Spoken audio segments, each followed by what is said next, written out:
the session is on multiple access techniques for 5G and beyond technologies.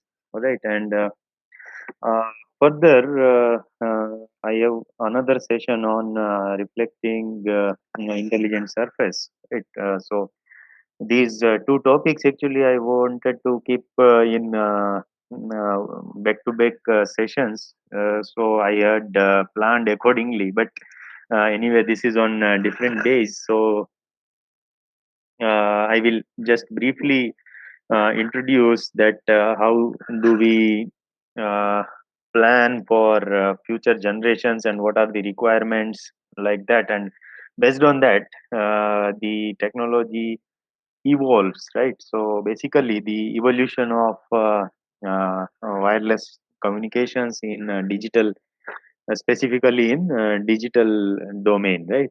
So let us start with digital communication system, and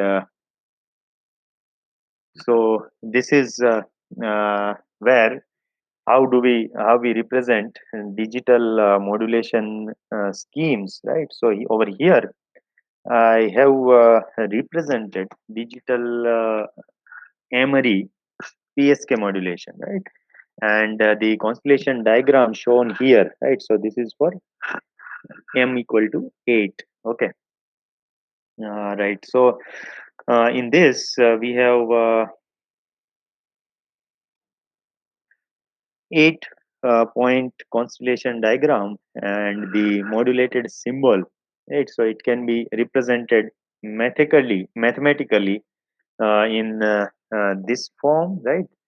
So and further it can be simplified, right? So the simplification, it goes like the cost term, right? So whichever which is shown over here, right? So this cost term, it can be expanded, right? And it can be represented like this. So we have two carrier terms, one is cos and other is sine, and we all know that cos and sine, they are orthogonal to each other, right? So that means the orthogonal signals, they will not mix with each other even if we transmit them simultaneously, and at the receiver we can separate them easily.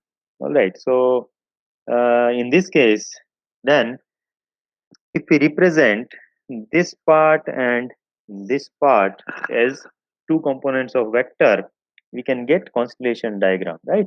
And when we choose m equal to 8, we get constellation diagram something like this. Okay, fine. So this is a modulation scheme, and this is how the constellation diagram gets degraded when noise gets added into it.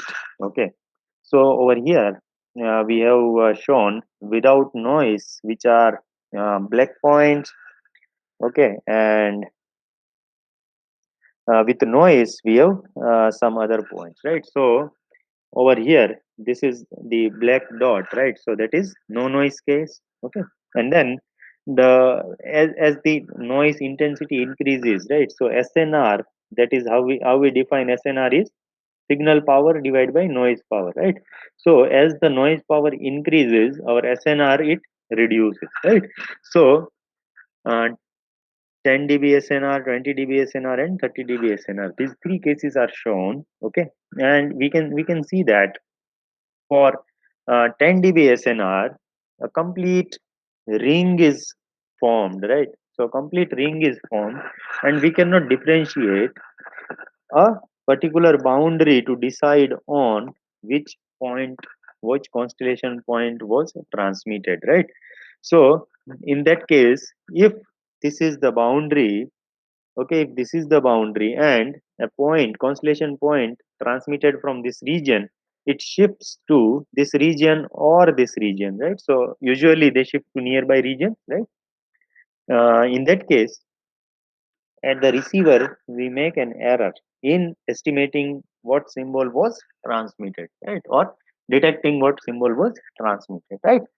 So this is how the constellation degradation occurs because of noise. Okay, and more the noise, more is the degradation, right? And that we can see over here using this SNR as 30 dB or SNR as 20 dB, right? So as the SNR as the SNR reduces, right? So as the SNR reduces from 30 to 20 and from 20 to 10, right? So the size of this particular region across one particular constellation point, right? It expands, right? As the size expands, right? There is more chance of crossing the boundary line, right? So for example, if this is the boundary line, right? So these are the boundary lines. In that case, if there is more noise, there are more chances of crossing the boundary line and making a erroneous decision at the receiver, and that is how the noise affects our bit error rate or symbol error rate, right? And again, see what happens is we always want to go for higher and higher order of modulation, but with that, what happens is, see for example, with higher order modulation, we can transmit more number of bits per symbol and that saves the bandwidth, but actually it reduces the distance between constellation points, right? So we know that this distance, right? So this distance is square root of energy, right? So this distance from origin to the constellation point, it is square root of energy, okay? So if we compare this 4 QAM, right? So this is 4 QAM and this is 16 QAM. All right. So in 4 QAM and 16 QAM, what happens is, see in 16 QAM, this particular portion, right? So this particular portion, this is same as 4 QAM, right? So this particular portion I represent as 4 QAM, right? In that case, the energy of each symbol, right? That is matching with the energy of each symbol of 4 QAM. But as we go towards this point, the distance is more, so energy will be more. Even this point distance is more. Even this point distance is even larger. So larger distance corresponds to larger energy required for transmission, right? So either what we can do is, see in 4 QAM, E average, that is equal to E, right? So if we consider this E, while in this case, if we consider this as square root of E, right? So then this will be more than that, right? So this will be square root of 2E, right? So double the distance, right? So distance is double. We can see from this. No, it is not double, but it is more than double. Okay. So actually it is 1, 2, and 3 times, right?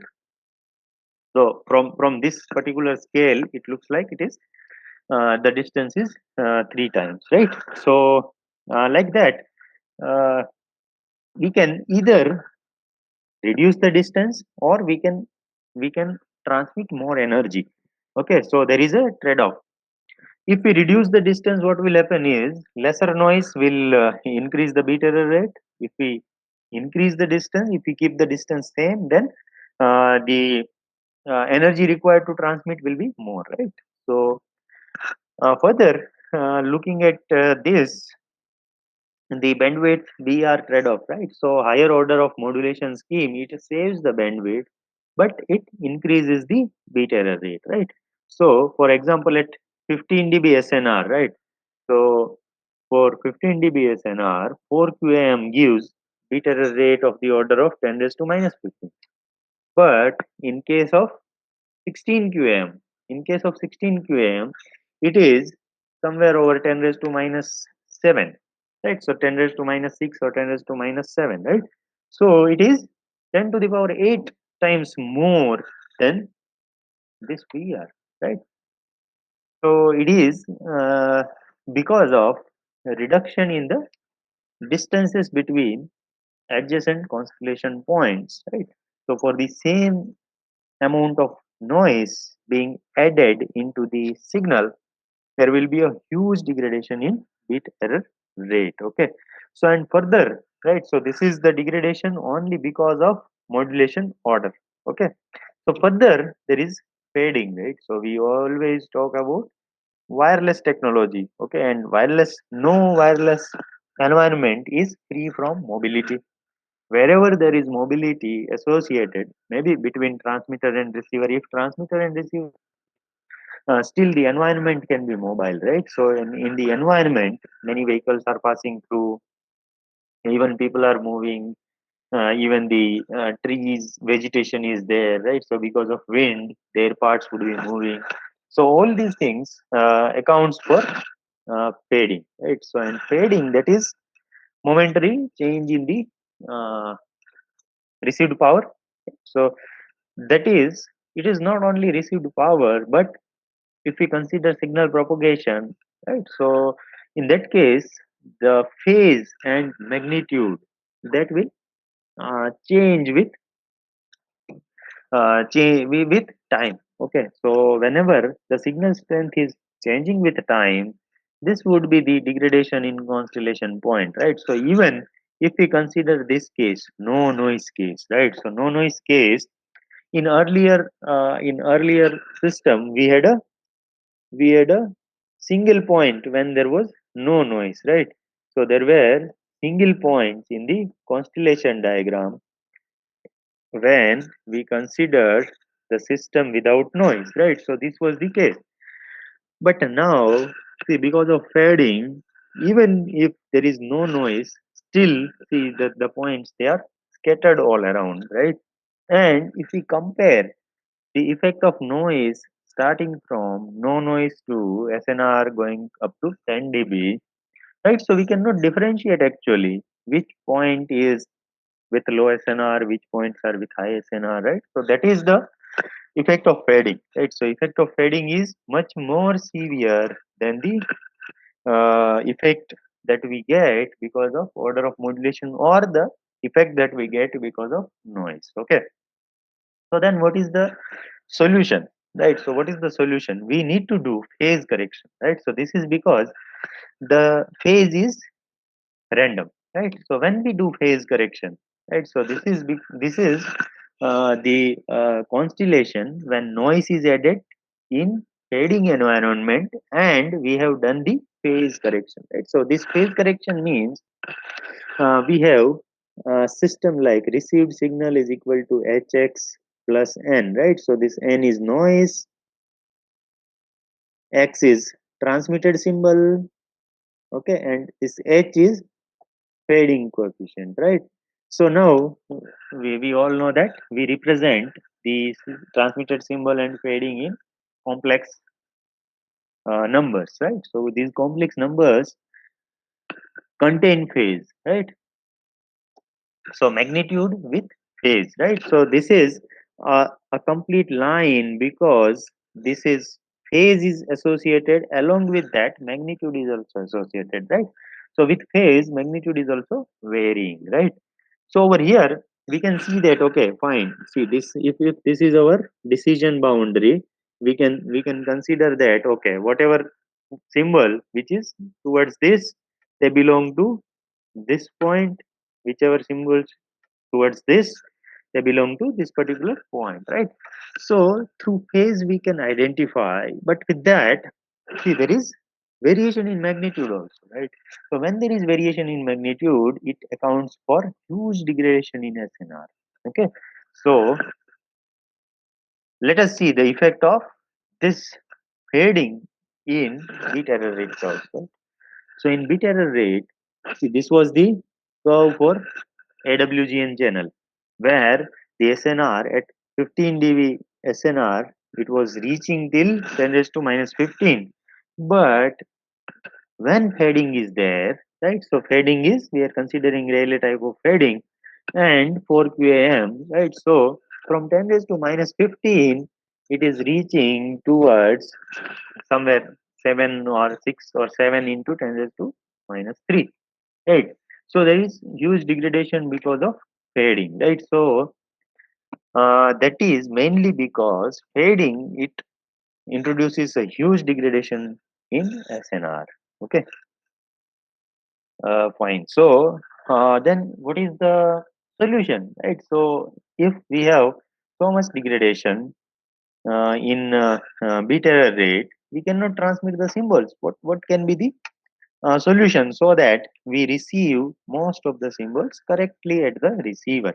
Okay, so that is one of the ways in which we can solve this problem, that is diversity schemes. Okay, so in that we have various diversity schemes. Over here I'm showing this MRC, that is maximal ratio combining with 1 2 and 3 links. Okay, so uh, the improvement in bit error rate, right, it can be seen.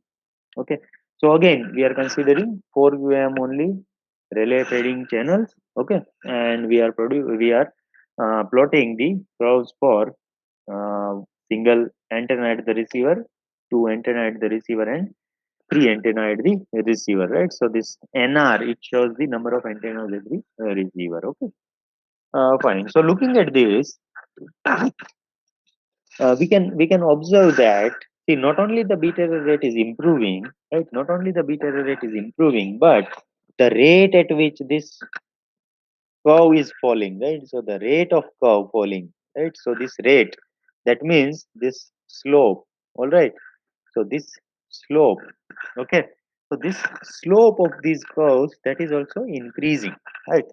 So that means a small improvement in SNR will bring larger improvement in the bit error rate, right? Small improvement in SNR will bring larger improvement in the bit error rate as compared to the single antenna systems, right? So this is how we are going towards multiple antenna system. Okay, so multiple antenna systems, and RIS is also a special case of multiple antenna systems. We will discuss that part in the next session.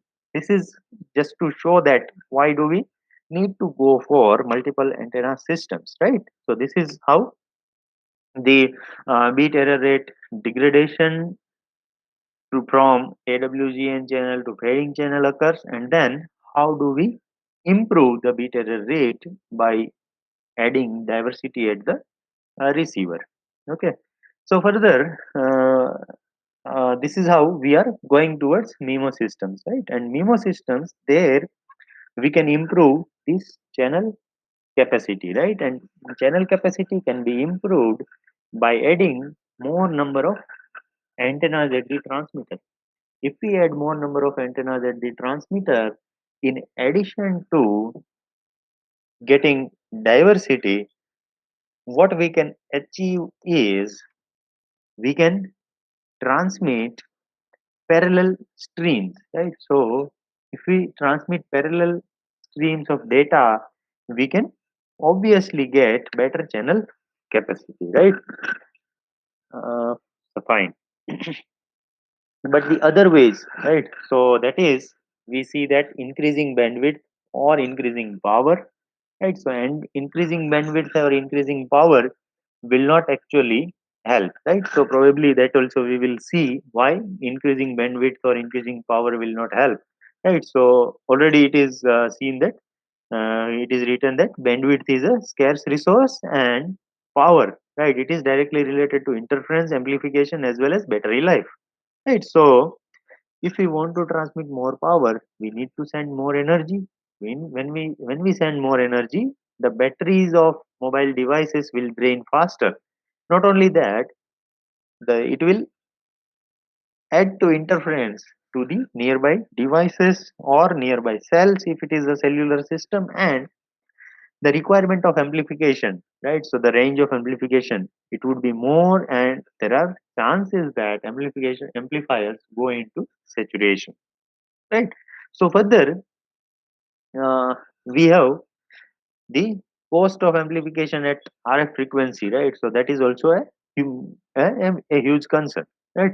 So then these MIMO systems, right? So they improve capacity without extra bandwidth and power. So they don't need extra bandwidth or extra power, right? More capacity, it comes at the cost of more number of antennas at the transmitter. So this transmits one stream, this transmits other stream at the same bandwidth, at the same frequency, right? So what happens is, okay, so there are some added complexities because of parallel transmissions at the receiver, but this doesn't need extra resources in terms of bandwidth and power, right? So extra resources. So this power and bandwidth, they are the important resources which we need to use carefully.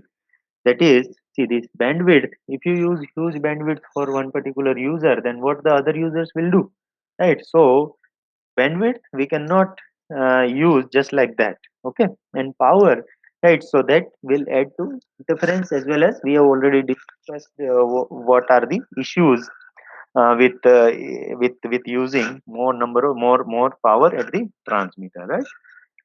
Okay. So then, what are the wireless technology requirements? Why do we uh, technology transformation or change in the technology generation, right? So we are going for 4G, 5G, and now we have started talking about future generation, that is 6G. Why do we need that, right?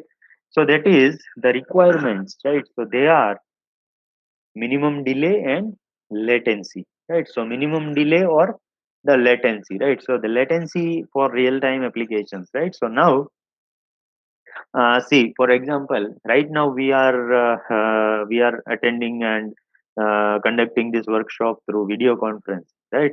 So if I'm speaking and you are listening after 5 minutes of delay or even after 30 seconds of delay, right? So that would not affect much, right? Because the delay will be uh, in both speech as well as video, right? So same delay in speech and video both is there, then it will not affect much. But this will affect, this will highly affect in case of the applications like say telemedicine, right? So in telemedicine or where we are nowadays talking about the applications like robotic surgeries, right? So robots, they are performing surgeries, doctors are sitting in some control room and they are giving instructions and monitoring the complete process, right? So in that case, that such applications, the delays are not tolerable, right? So we need to see the minimum delay or the latency, right? So these factors, they are very important for real time applications, right? And then high spectral efficiency or high data rates, right?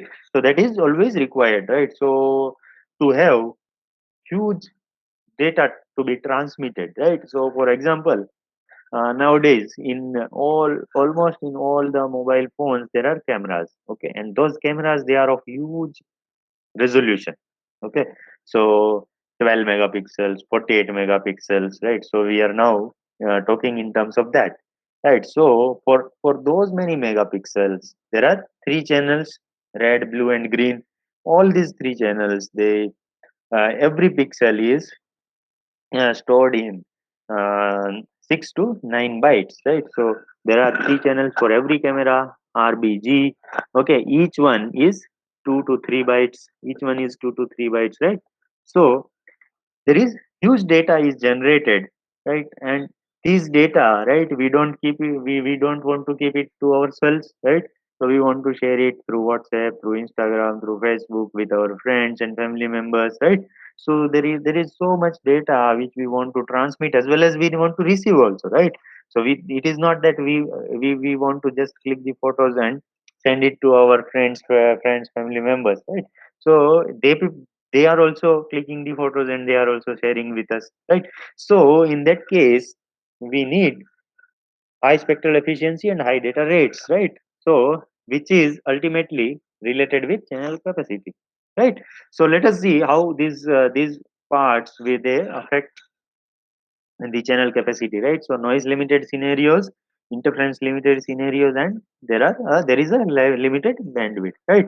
So all these things we need to consider while defining the new technology, right? So or the new generation of technology. Okay, fine. So then there is a high bandwidth per user, that is what we require, right? Then we have single carrier systems, multi carrier systems, right? So single carrier system, which was the earlier case, CDMA or wideband CDMA, right? So WCDMA. And now we are going towards multiple carriers where OFDM scheme is there, right? Okay. So wireless technology limits and demands are, see, what are the limitations, right? So limitations at physical layer, right? So we will talk only about physical layer mostly because this talk is mainly planned for physical layer, right? So then available spectrum, EM wave propagation principles and information theory limits are there, right? So these are the limitations at physical layer, right? So the spectrum is limited, that is we all know, right? And then EM wave propagation principles, so that is mainly the effects on the signal when it passes through wireless environment, right? And the information theory limits, it comes from the Shannon's limit of channel capacity, right? And then we have efficiency of wireless networks, right? So efficiency of wireless networks, it is limited by densely deployed access points, large spectrum and spectral efficiency, right? So these 3 points, right? So they affect the efficiency of wireless networks, right? So, and this with dense deployments, we need to do the interference management very well, right? Because nearby cells, they can be using similar channels or nearby channels, right? And if at all there is transmission from nearby cells to particular cell, right? So in that case there will be huge interference, right? So large spectrum is, we are going towards millimeter wave and infrared spectrum, as well as nowadays we are talking about optical wireless communication, right? So that is huge toward, we are going towards large spectrum and spectral efficiency, right? So spectral efficiency is something like we use MIMO technology or large MIMO systems like that. So that is this particular technology for spectral efficiency, where there are cases like point to point, multi-user and massive MIMO. Okay, right. So then let us compare the specifications of 4G as well as 5G. Okay, so for 4G, the standard is LTE or LTE advanced, then modulation and multiple access scheme, right? So that is multiple access scheme is OFDM and modulation is QAM, right? So in LTE, QAM up to 64 QAM modulation schemes are standardized. Then the MIMO systems up to 8 cross 8 and speeds up to 300 Mbps. That is particularly for hotspot, right? So it is not like every mobile will get 300 Mbps connection, right? So if single mobile phone is accessing within a cell, in that case there are chances that it will reach to 300 Mbps, right? And that too, this is at single channel, right? So channel bandwidth up to 20 megahertz, and duplexing can be both time division and frequency division. So we'll see what duplexing is. Okay, and latency of the order of 100 milliseconds, right? Fine. So then the 5G specifications, right? So 5G specifications is peak data rate of 20 Gbps, right? So this is a huge data rate, but then user experienced, that will only be 100 Mbps, right? Fine. So then latencies of the order of 1 millisecond, and mobility, it will it is expected to work up to 500 kilometer per hour, right? So yeah, okay. So this is 500 kilometer per hour may not be realistic for Indian scenarios, but this is particularly for the uh, countries where bullet trains are available, right? So bullet trains are there which are moving at the speeds of 600, 700 kilometer per hour, right? And then maybe probably in the next generation, right? So future generation of 5G, we may get this speed of the order of 1000 kilometer per hour. So in that case, we can probably use the mobile phones over flights also, right? So that is maybe the technology comes and it gets standardized. in such a way that it doesn't affect or interfere the flight communications, right? So in that case, probably we can use the mobile phones also, right? So there are various trade-offs are always there, but in that case, the standards have to be defined like that. Okay, fine. So yeah, others are other specifications are also there, but let us compare them over here with 4G and 5G communications, right? Okay, so starting with spectrum efficiency, it is expected to become three times in 5G as compared to 4G. Mobility, we already discussed that it will be up to 500 kilometer per hour, which was 350 in 4G. Latency of the order of 1 millisecond, and then connection density, that is devices per kilometer, right? So devices per kilometer square is expected to be 10 raised to 6. All right. And then network or energy efficiency is expected to be 100 times as compared to 4G, and megabits per second per meter square, right? So that is going to be 10 megabits per second per meter square, right? So that is area traffic capacity. Okay. So area traffic capacity and uh, spectrum efficiency, right? So they are related with the bandwidth, right? So bandwidth is also expected to increase per user, right? So this is going to increase, and peak data rate of 20 Gbps and user experience data rate of 100 Mbps, right? So this is what the specifications compared by ITU, that is International Telecommunications Unit, right? So which was released around 2015, right? So it is IMT Advanced and IMT 2020, right?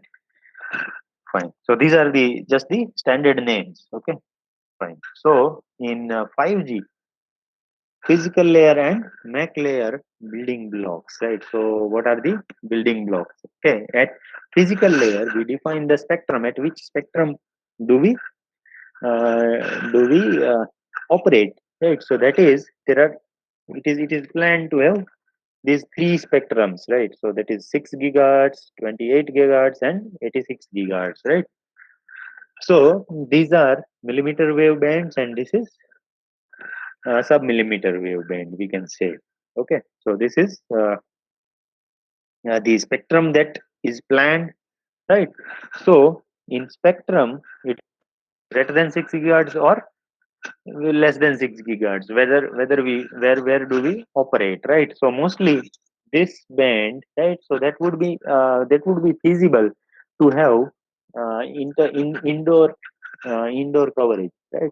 Because these millimeter waves, right? So we know that the because of the material properties and propagation properties, they are not suitable for penetration deep into buildings, right? So that is the case, and then waveforms, right? So these waveforms that may be possible, and multiple access, right? So multiple access techniques, right? So many techniques are possible, right? And then this LDPC, right? So frame structure, this will come at MAC layer, right? So we are not going to discuss about it.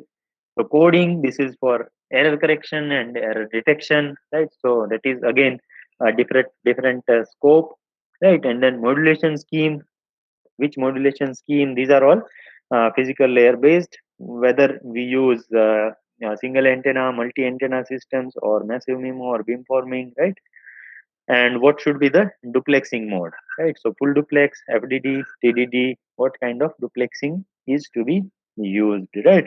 So these are the certain aspects which are to be standardized or thought of while we move from one generation to the next generation, right? So these are the technologies or the aspects we need to consider, right? So at the time of standardization, All these aspects need to be considered and specified.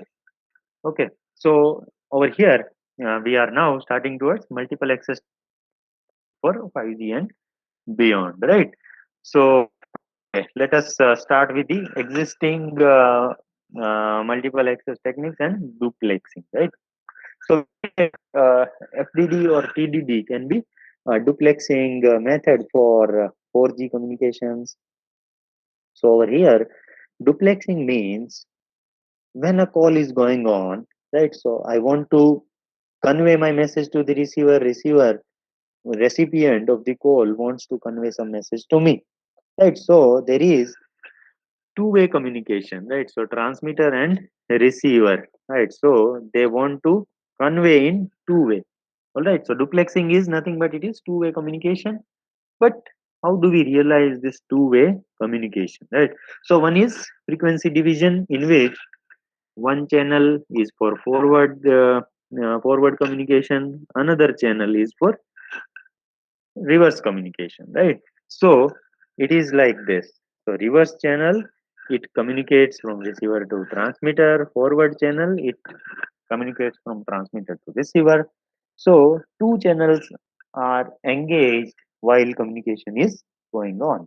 All right, so that is two bands of frequencies for every user, forward and reverse. That is one for uh, transmitter to receiver and other for receiver to transmitter. All right, fine. So then other technique is TDD, right? So TDD is nothing but we divide the time into slots. Okay, see, for example, communication is going from 0 to T, right? So different slots are defined. Okay, since these slots are defined, one is for forward, another is for reverse. Okay, fine. So we have forward and reverse channels, but now it is in time. Okay, so single frequency channel is assigned. Within that, we divide the time axis into slots, right? Time axis into slots and forward and reverse data, right? So they are transmitted over different time slots. Okay, fine. So FDD versus TDD, particularly for massive MIMO, right? So it is like FDD, the terminals, they learn the downlink channel from pilot sent by the base station, right?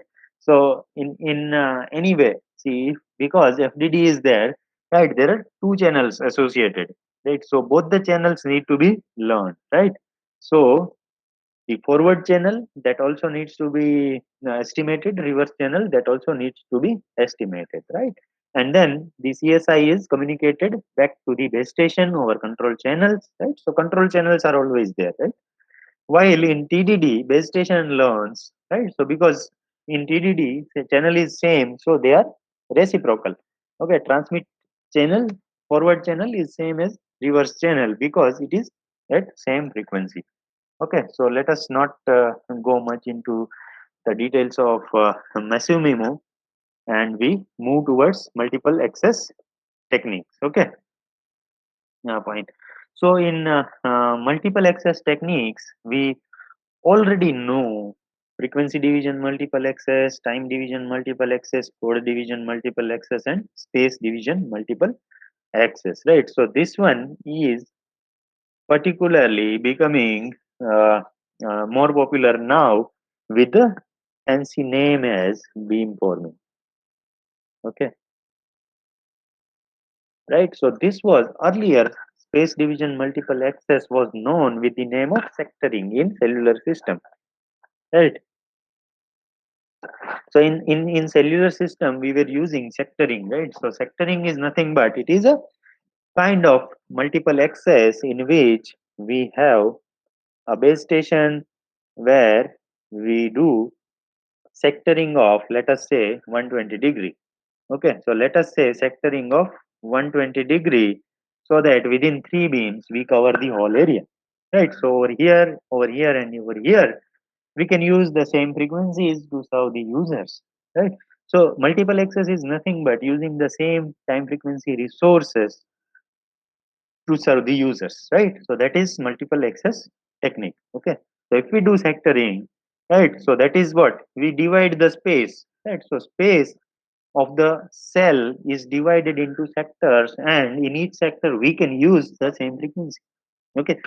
So that is the that is nowadays it is referred to as beamforming, right? So we don't define the sectors using specified antennas, but we put an antenna array and we form beams in different directions, and within each beam we can serve the users at the same frequency resource. Okay, so like that, space division. Excuse me, sir.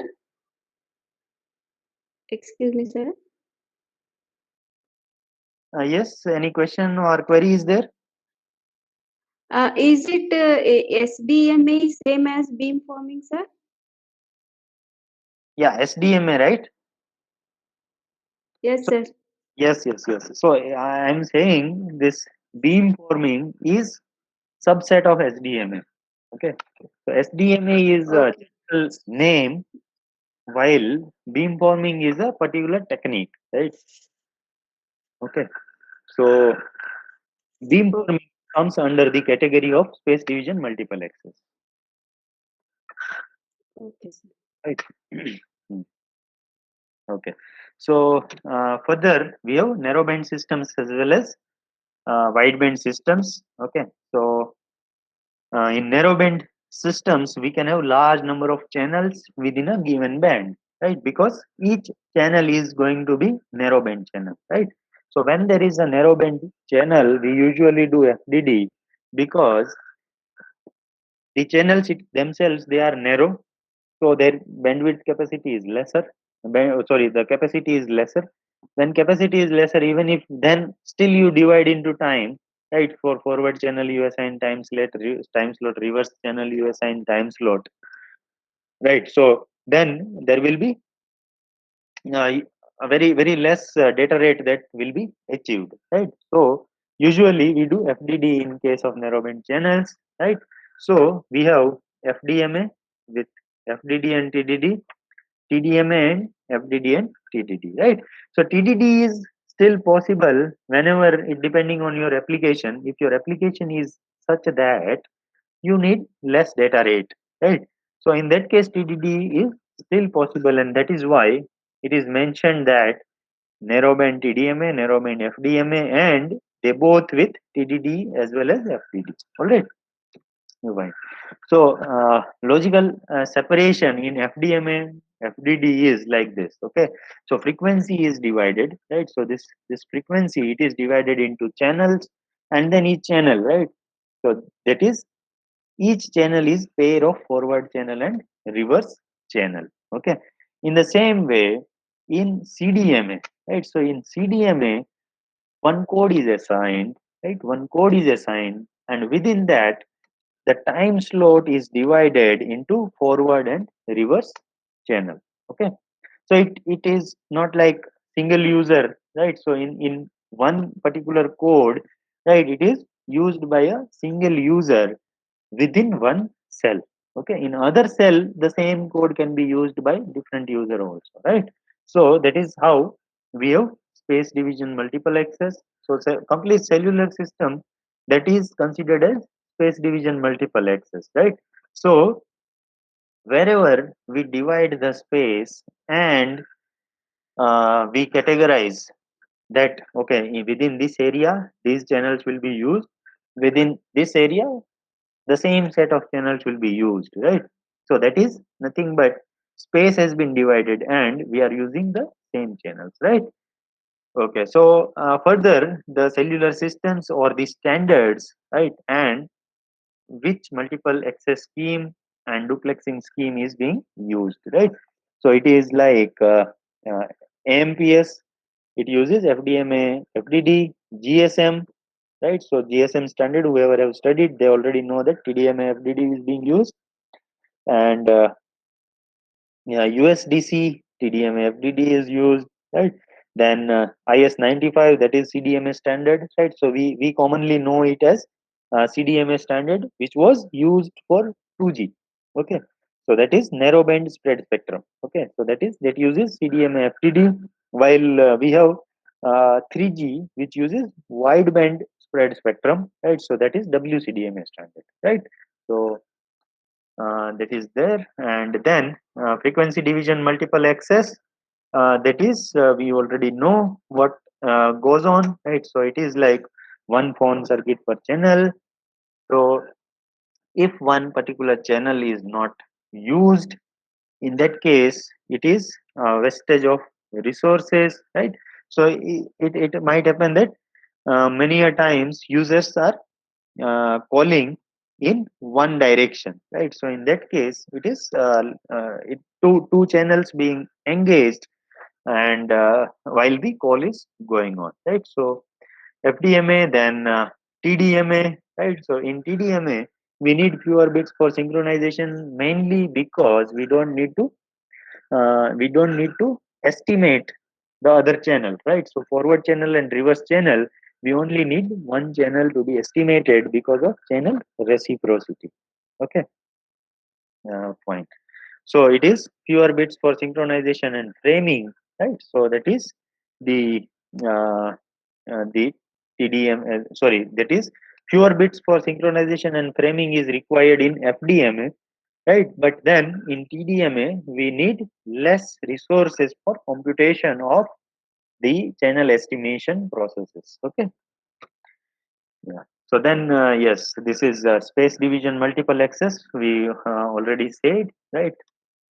Fine. So this is the demonstration of space division multiple access, right? So we said that in primitive applications, sectorized antennas, right? So one particular cell is sectored, right? While in future it is adaptive antennas, right? So adaptive antennas, what do? They do beamforming, right? So it is just a different technique, right? But the name is under the same umbrella. Okay, fine. So this is nothing but we already said that the whole cellular communication is SDMA, right? So that means this whatever frequency is being used over here, they are shared in these cells, right? So all these cells, they are sharing the same frequency resources. Okay, so multiple users are given access to same channels, right? So that is SDMA, but they are at different locations. Okay, fine. So now moving towards the advanced multiple access techniques, right? So multiple access techniques at advanced level, right? So we know that, yeah, beamforming, 2D beamforming, it can be done using large antenna arrays or the smart or adaptive antennas, right? But then we have 3D beamforming, right? So 3D beamforming, we see that a huge building is there, right? So nowadays, if we take example of cities like Delhi, Bombay, Pune, Hyderabad, Bangalore, right? We have high-rise buildings are there, right? And within those high-rise buildings, we can have elevation beamforming, right? So we can have elevation beamforming as well as azimuth beamforming, right? So beamforming in both the directions, right? So vertical direction, elevation beamforming, horizontal direction, azimuth beamforming. So in such case, huge antenna arrays would be required, right? And that is, we consider it as full dimension MIMO, right? So full dimension MIMO, in the sense, the antennas, they will also be arranged in volumetric fashion, right? So instead of linear array or rectangular array or uh, array in two dimension, array will also be now in volumetric fashion. Okay, so it is full dimension MIMO. It uses vertical beamforming as well as horizontal beamforming to get ultimately three-dimensional beamforming. Okay, yeah, and then we have such multiple access schemes, right? So we already know about these multiple access schemes, right? So TDMA, FDMA, and CDMA, they had been used in 2G, 3G standards of digital communication. OFDMA, this was standardized for 4G. And then these are the multiple access schemes which are envisaged to be standardized in 5G and future generations, right? And they are non-orthogonal multiple access, sparse code multiple access, low density spreading, pattern division multiple access, and interleave division multiple access, lattice partition multiple access. Okay, so we will see this is for 4G. What is the scheme is, and the problems are like the from overflow and we need guard bands, right? So for example, okay, we have this is a single we have four subcarriers, right? So these four subcarriers, the bandwidth is finished at these locations, right? But still there is an overflow in the spectrum, right? So that is spectrum overflow, and to take care of this, we need guard bands, okay?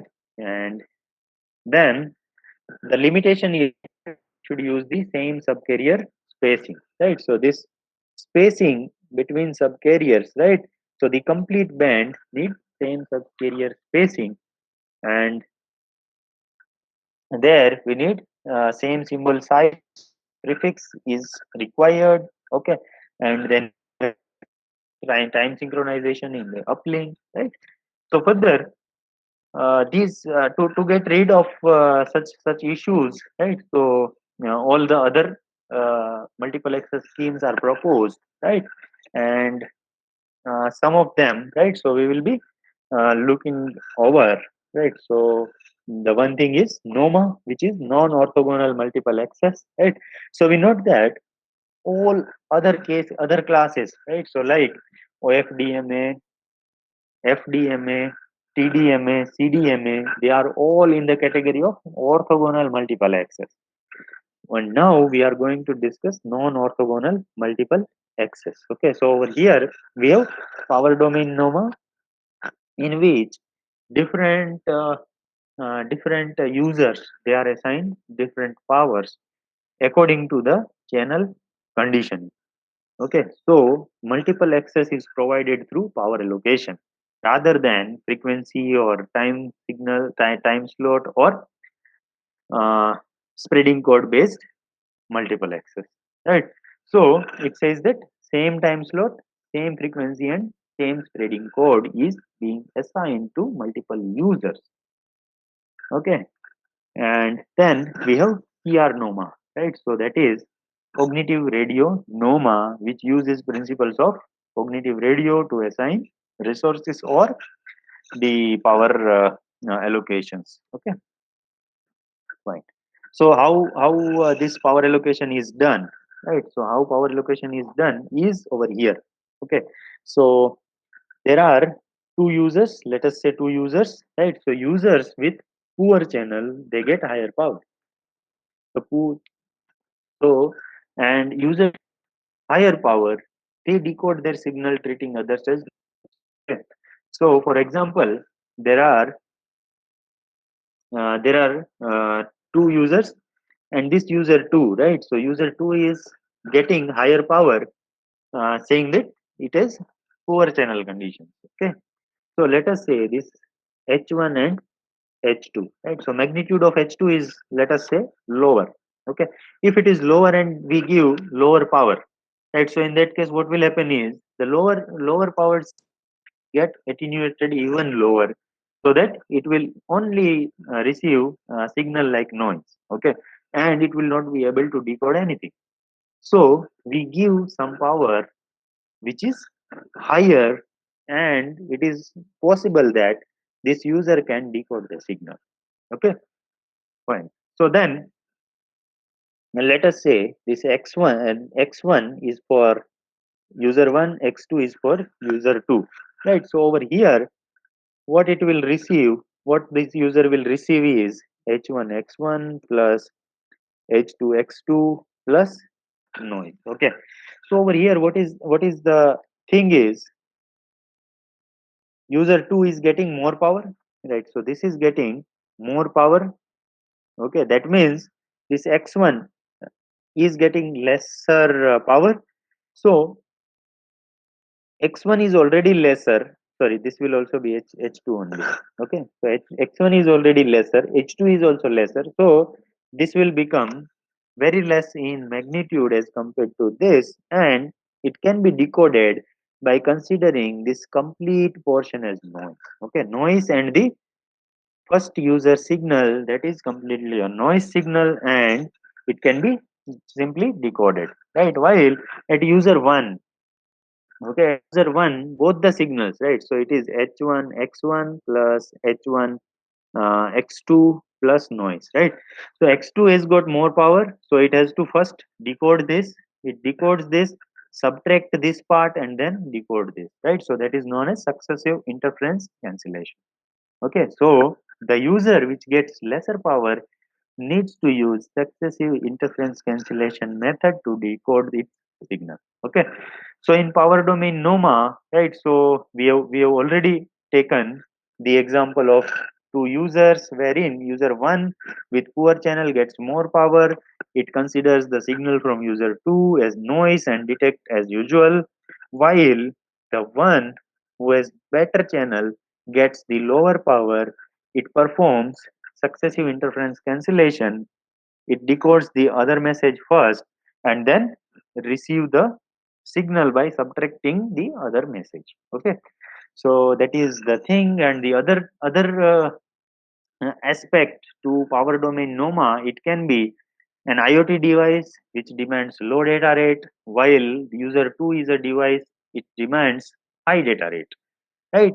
Let us say we are using OFDMA, right? So if we are using OFDMA, in that case IoT device will be using subcarriers inefficiently, and user 2 will not get sufficient bandwidth.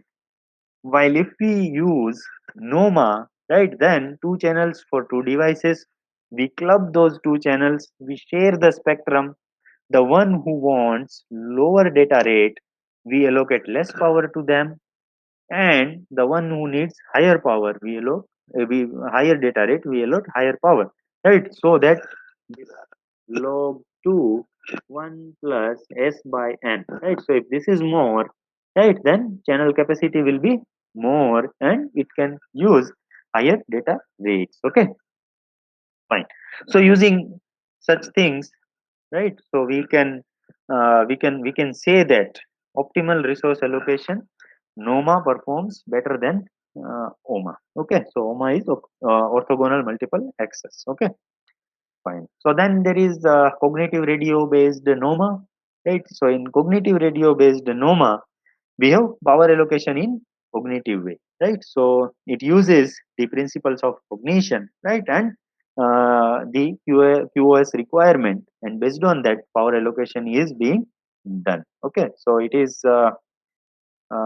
okay. So something like, Sir, if power is less means the signal doesn't get weakened, yes, power is less means signal will get weakened. then how the system will recognize that signal, sir?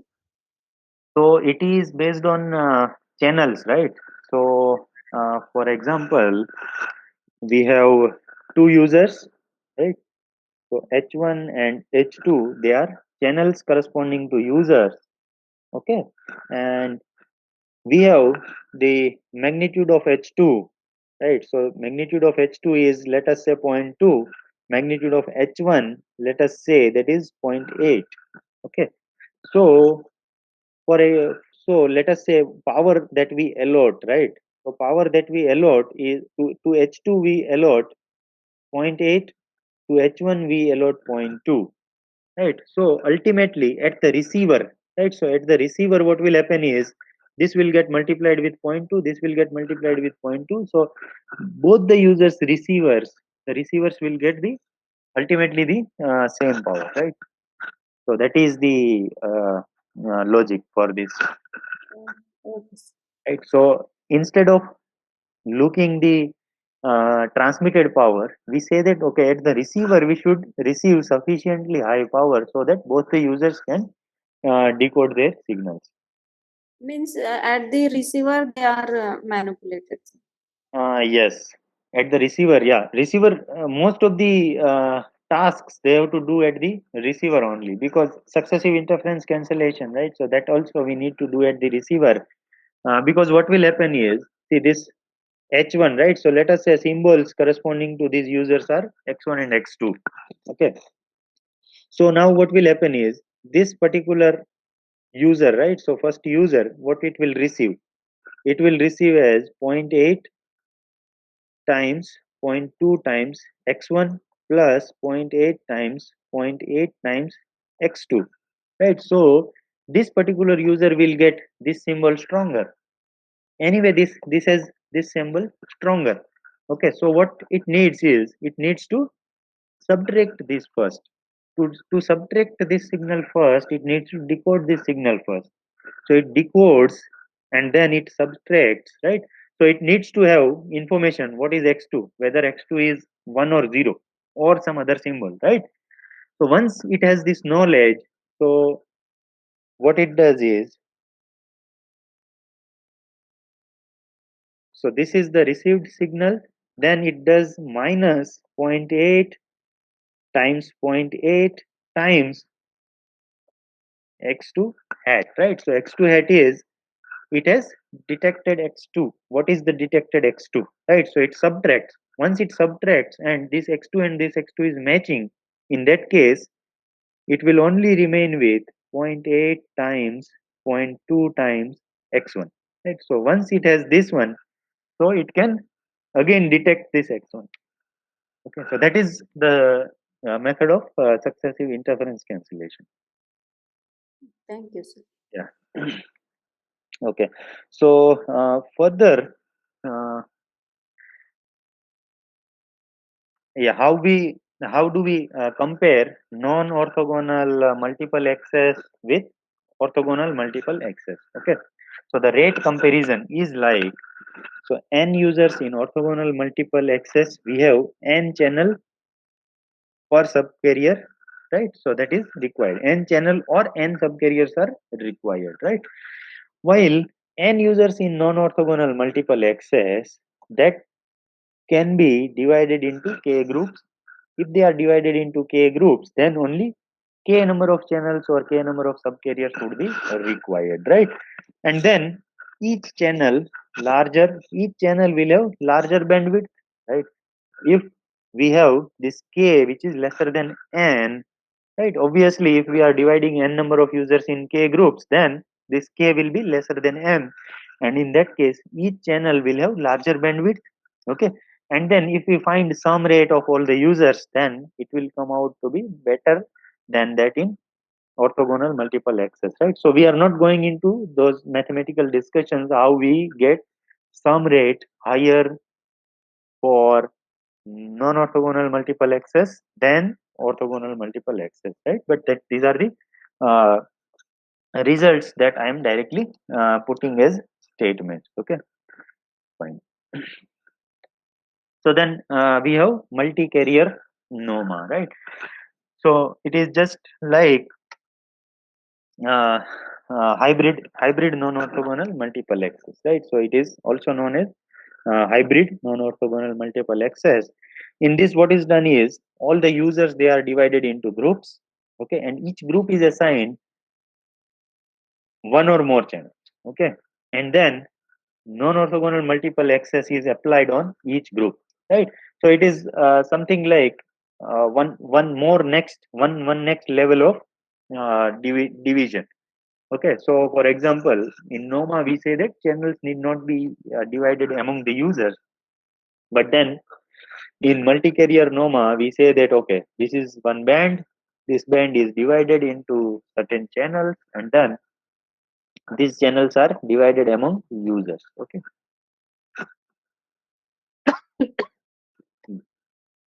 so this means that there are three orthogonal channels, okay, and these three orthogonal channels they are divided among users, right? So It is a mix of orthogonal as well as non-orthogonal, and that is why it is said as hybrid non-orthogonal multiple access. Okay, right. So this particular scheme, it reduces complexity because in each group there will be less number of users, and it will reduce the complexity of SIC. Okay, if the larger number of users are there, then larger cycles of successive interference cancellation has to be done. Okay, and further, in multi-carrier NOMA, there are variants like LDS, low density, SCMA, sparse code, PDMA, right? So over here, we can have uh, certain spreading factors, right? So it is something like how do we assign carriers, right? So it is for user one. This one means that particular carrier is assigned, right? And zero means that particular carrier is not assigned. Okay, so this is how we do spreading, right? So once the carrier is assigned, uh, so it is like spread spectrum coding, right? So in spread spectrum coding also we assign the codes, right? And those codes are orthogonal. But in this case, see these codes, right? So let us say these two codes, right? So they are not orthogonal because they are sharing this particular uh, bit, right? So over this last two, if we see, they are also sharing these two subcarriers, right? So they are not completely orthogonal, right? And the same thing in PDMA also, right? So in PDMA also these two are shared, right? So or we consider all the users, right? So this first subcarrier is shared among all, right? Okay. So in this case, right? So in such cases, SIC is not required, but joint decoding is done, right? While in this case, there is sharing of certain sub carriers, right? So this is one of the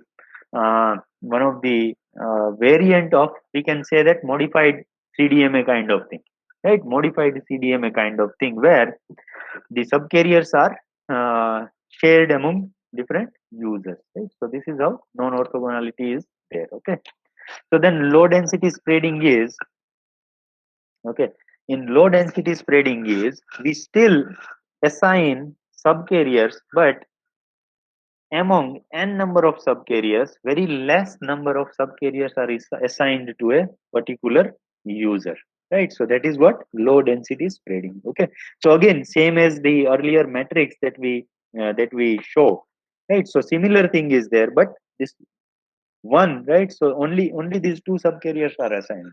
Okay, only these two subcarriers are assigned to one particular user. Okay, right. And further, we have interleave division multiple access. Okay, so this is very much similar to direct sequence CDMA. Okay, the only thing is in CDMA we do spreading first. Okay, and then the chips are passed through interleaver. Okay, so interleaving. If interleaving we do earlier or later, right? So based on that, we say whether, based on that we get orthogonal or non-orthogonal. Okay, so interleave division is we have different kind of interleaver for different users. Okay, while the spreading is same. Okay, same spreading code is used, but interleaving is different for different users, and this way we assign same frequency resources to different users. Okay, so that is the only difference. Spreading is done first and interleaving is done later. While in case of IDMA, interleaving is done first and spreading is done later. Okay, and then MIMO NOMA plus SDMA approach, right? So it is like we are combining beamforming with NOMA, right? So it is combining beamforming with NOMA. Okay, so it is like there is beam 1 and beam 2. In beam 1, over same frequency, user 1 and user 3 are served. In beam 2, same frequency, user 2 and user 4 are being served, right? So this is about same. NOMA is hybridized with space division multiple access, right? So in this, we have beam forming to have space division multiple access. Within each beam, we perform non-orthogonal multiple access. Okay, fine. So again, this is the same thing. Multi-user MIMO with power allocation strategy. Spatial multiplexing can also be done, right? So this is same, I think. And then there is a cooperative NOMA, right? So where the cooperation is done among users for non-orthogonal multiple access. Okay, so that is one NOMA user, it acts as a relay for other NOMA users, right? So then again, it is like strong user, it decode weak user signal and apply SIC, right? So that is the same principle of decoding is applied. Okay, then in downlink, okay, so let us say there are downlink. So base station, it broadcast the NOMA signal, and in phase 2, strong user forward the signal to weak user. So short range communication is possible. Okay, so further in orthogonal multiple access, if we have cooperative system, then 3 time slots would be required. That is, in one for message to relay, one for broadcast message for destination, and one for relay to forward the message to destination. Right. So this is what 3 time slots can be reduced to 2 time slots if we use principles of non-orthogonal multiple access. Right. Okay, so the case study, right? So let us say there are two users at cell edge without direct link from base station. Okay, so two users are there, uh, and base station doesn't have a direct link. So what will happen is in slot one, base station broadcast two user signal to relay, right? So to relay through power allocation, it can be broadcasted, and the relay it forward the signal to two users on the same time frequency resource using non-orthogonal multiple access. So only 2 time slots are required, while in orthogonal multiple access, 4 time slots would have been required. Okay, fine. So other is again user cooperative NOMA, right? So this is again same as cooperative NOMA, right? So users they act as relays, right? So instead of specific relay, idle users they will be used as dedicated relays. Okay, and then mmwave NOMA, that is nothing different, right? So this is nothing different, but the only thing is the spectrum is different, right? So above 24 gigahertz, if we are operating and then we apply NOMA, right? So then we can achieve massive connectivity, right? So that is this NOMA, and the implementation challenges are channel coding and modulation schemes, right? And imperfect CSI, right? So if there is imperfect CSI, and based on that, if we do power allocation, right, we may do wrong power allocation. If power allocation is done wrongly, right, so in that case, the complete system may fail to operate sometimes, right? So these things need to be still looked into for effective implementation of non-orthogonal multiple access. And further, we need to have cross-layer resource allocation, right? So we are only talking about resource allocations at physical layers, right? So that is bandwidth, power, right? Only these things required, right? But other thing is joint power and sub-channel allocation and queuing theoretic rate and power control. These things need to be still considered, right? And the future research challenges are security is the main concern because SIC is being performed, right? So successive interference cancellation is being performed where other users' data is required to be decoded, right? So if other users' data is being decoded, and if it may be used for some other purpose, right? We don't know where do we use it, right? Okay. So over here, the potential is low complexity security schemes, and we analyze the need of cryptography, right? So whether the need of cryptography is required or not, and then simultaneous wireless information and power transmission with NOMA, right? So whether we can use uh, some power to be transferred with NOMA, right? So for that, hardware impairments, circuit energy consumption, non-linear energy harvesting characteristics. This is where we have still the scope for further research, right? And then low complexity detection, that is mainly because of successive interference cancellation, where the detection process, right, it is a computation hungry process, right? And further with cognitive radio, how do we how do we implement such that all secondary users as NOMA with low power or low energy transmission is possible? Okay. And then beyond 5G, right? So since this NOMA, right, it is just a multiple access technique, it can always be uh, used for not only 5G but even beyond 5G, right? So beyond 5G, we can have vehicular networks, Aloha based satellite terrestrial network, right? Visible light communication, TV, radio broadcast, right?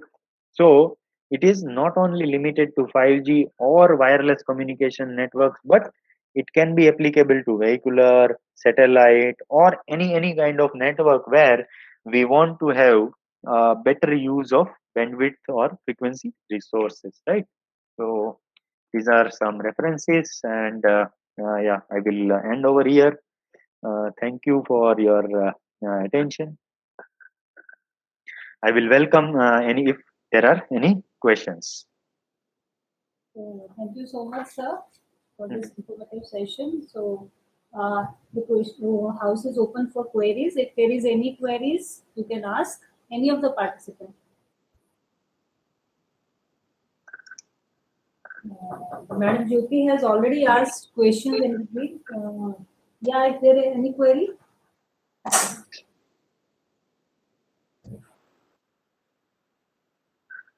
Uh, I think there is no query from the participants, sir, because Madam Jyoti has already asked. So Yeah. I want to ask one question, sir. If anybody who want to pursue multiple access technology, specifically NOMA, so Mhm. what is the basic theoretical concepts he or she has to look upon? So for basics of NOMA, mainly the concepts of MIMO communications would be required, Okay. right? And then other thing is need to have knowledge of estimation and detection technology, detection and estimation theory. Okay, some So of the anyway, in any concept of wireless communication, probability and statistics is required, right? So I'm not naming it, but MIMO and estimation detection, that is a must. okay, thank you, sir. Yes. And